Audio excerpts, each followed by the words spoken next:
the Maharaja of Prathpandapuram, is the hero of this story. His name is Jang Bahadur, but his name is often shortened as the Tiger King. I will tell you why he came to be known as Tiger King. I'll not run from my promise, even if I'm threatened by a Stuka bomber. Everyone who reads of Tiger King will experience the desire to meet the man of his unbeatable courage, face to face. The way Bharat said to Ram about the death of Dashrath. The Tiger King has also reached that final place of all living creatures. In other words, the Tiger King is dead. The manner of his death is a matter of extraordinary interest. It will be revealed only at the end of the tale. The most fantastic aspect of his death was that, as soon as he was born, astrologers had predicted that one day, the Tiger King would have to die. The child will grow up to become the warrior of warriors, hero of heroes, champion of champions, but... When forced to continue, he said, "This is a secret, which should not be revealed. And yet, we are forced to speak out.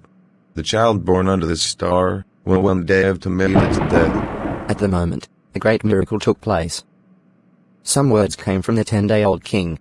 O wise prophets! Everyone was surprised and confused. Then, the 10-day-old child again spoke. O wise prophets! It was I who spoke. Now, there was no doubt that the child spoke the words. All those who are born will one day die. We don't need your predictions to know that. There would be some sense in it, if you could tell us the manner of that death. The chief astrologer looked at the child. A baby, barely 10 days old, speaks. Not only that, he raises intelligent questions. Incredible. The prince was born in the hour of the bull. The bull and the tiger are enemies, therefore, his death will come from the tiger. You may think that when the prince heard the word tiger, he was thrown into a quake. That was exactly what did not happen. As soon as he heard the word tiger, terrifying words came from his lips. Let tigers beware.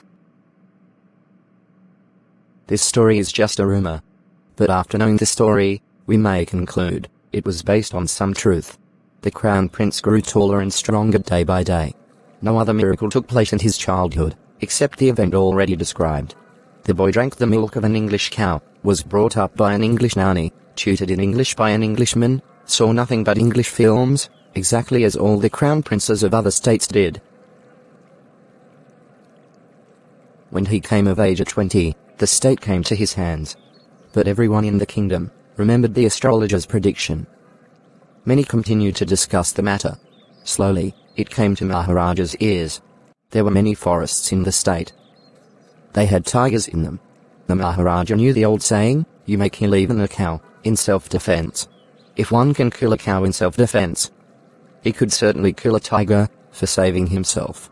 The Maharaja started out a tiger hunt. He was thrilled when he killed his first tiger. He called the state astrologer, and showed him the dead tiger. What do you say now? Your Majesty, you may kill 99 tigers in exactly the same manner, but... But what? Speak without fear. But you must be very careful with the 100th tiger. What if the 100th tiger were also killed? Then, I'll tear up all my books on astrology, set fire to them, and... I'll cut my tuft, crop my hair short, and become an insurance agent. From that day onwards, it was celebration time for all the tigers inhabiting the state. Because the state had banned tiger hunting by anyone, except the Maharaja. A proclamation was issued to effect that, if anyone dared to throw even a stone at a tiger, all his wealth and property would be confiscated. The Maharaja swore that he would attend to all other matters only after killing the 100 tigers. Initially, he seemed well set to realize his wish. Not that he faced no dangers. There were times when the bullet missed its mark, the tiger jumped upon him, and he fought the animal with his bare hands. But each time, it was the king who won. Another time, he was in danger of losing his throne. A high-ranking British officer visited the state. He was fond of hunting tigers, and even fonder of being photographed with the tigers he had shot. As usual, he wished to hunt tigers in the state. But the Maharaja was firm. He refused permission. I can organize any other hunt. You may go on a boar hunt. You may conduct a mouse hunt. We are ready for mosquito hunt. But tiger hunt? That's impossible. The British officer's secretary sent message to the Maharaja, through Dwen, that the officer himself would not kill the tiger. The Maharaja could do the actual killing. Because, what was important for him was a photograph of himself holding the gun and standing over the tiger's dead body. But the Maharaja didn't agree even to this proposal. If I agree now, what will I do if other British officers turned up for tiger hunts? Because he prevented a British officer from fulfilling his desire, the Maharaja stood in danger of losing his kingdom itself. The Maharaja and Lidwan held deliberations over the topic. As a result, a telegram was dispatched to a famous British company of jewelers in Calcutta. Sent sample of expensive diamond rings of different designs. Some 50 rings arrived. The Maharaja sent all the rings to the British officer's wife.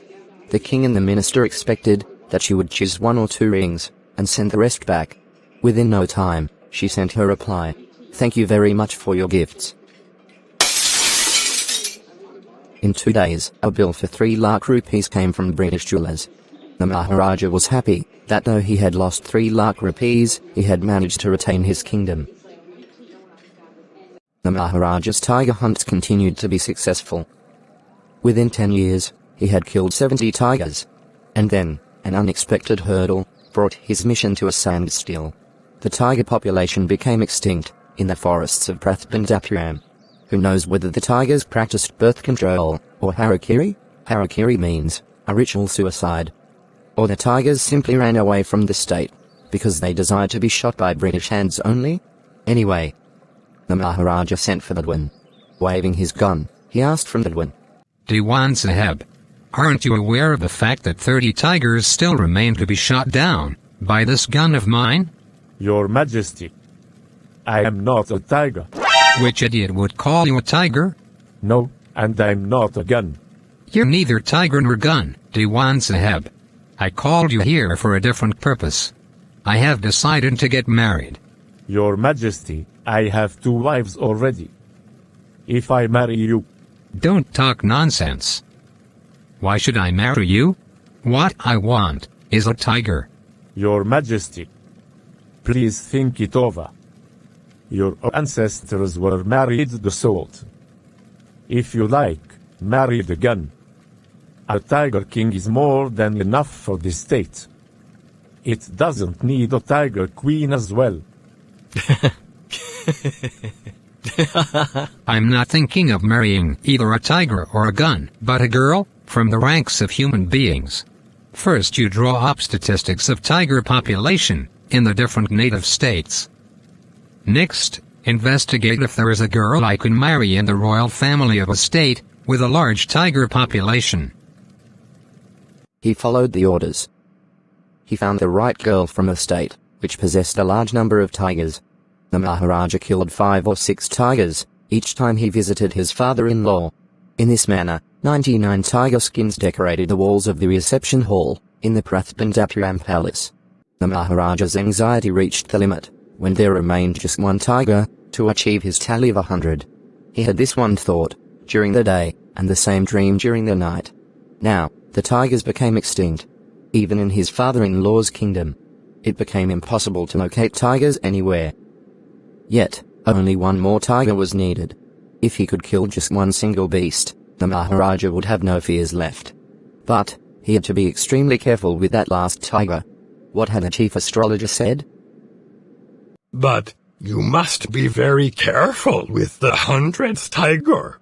True enough. Tiger is a savage beast. One must be cautious of it. Savage means violent. But where was that 100th tiger to be found? It seemed easier to find tiger's milk than a live tiger. Thus, the Maharaja was sunk in depression. But soon came the happy news. In his own state, sheep began to disappear frequently from a hillside village. First it was verified that this was not the work of Kadamian Saheb or Virazami Naika. They both are famous for their ability to swallow sheep whole. Surely, a tiger was at work. The villagers ran to inform the Maharaja.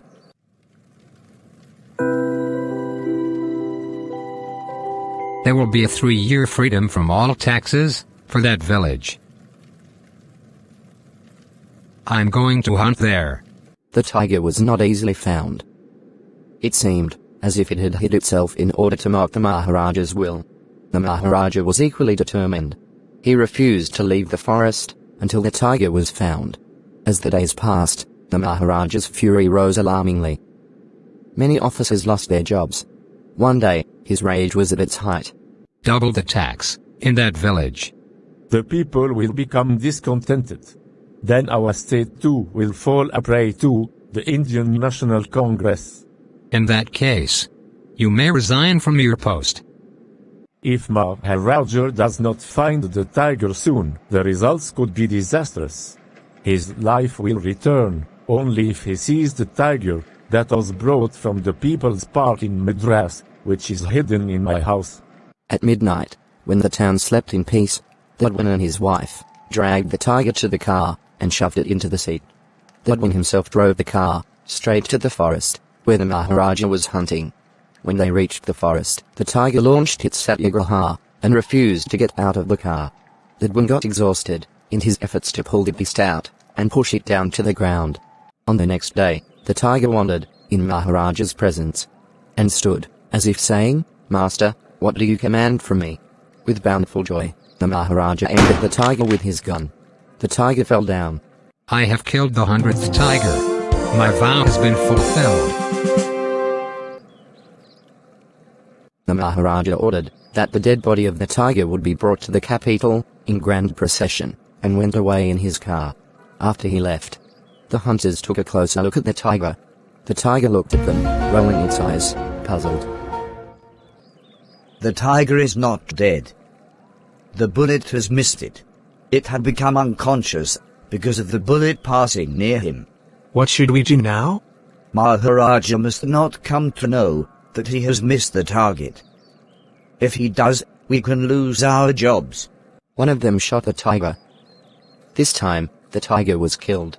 Then, as commanded by the king, the dead tiger was taken in procession through the town and buried. A tomb was erected over it. A few days later, the Maharaja's son's 3rd birthday was celebrated. Before, the Maharaja was focused entirely on tiger hunting. He had no time for his child. But now, the king turned his attention to the child. He wished to give him special gift on his birthday. He went to the shopping center and searched every shop, but couldn't find any suitable gift. Finally he spotted a wooden tiger in a toy shop, and decided it was the perfect gift. The wooden tiger costs only 2 annas and a quarter. But if I tell such a low price, I will be punished under the rule of the emergency. Your Majesty. This is an extremely rare example of craftsmanship. A bargain at 300 rupees. Very good. Let this be your offering to the crown prince on his birthday. On that day, father and son played with that tiny little wooden tiger. It had been carved by an unskilled carpenter. Its surface was rough. Tiny slivers of wood stood up all over it. One sliver went into the Maharaja's right hand. He pulled it out with his left hand and continued to play with the prince. The next day, infection flared in the Maharaja's right hand. In 4 days, it developed into a swelling, which spread all over the arms. 3 famous surgeons from Madras were brought in. They decided to operate. The operation took place. They came out of the operation theatre and announced, "The operation was successful. The Maharaja is dead." In this manner, the 100th tiger took its final revenge upon the Tiger King.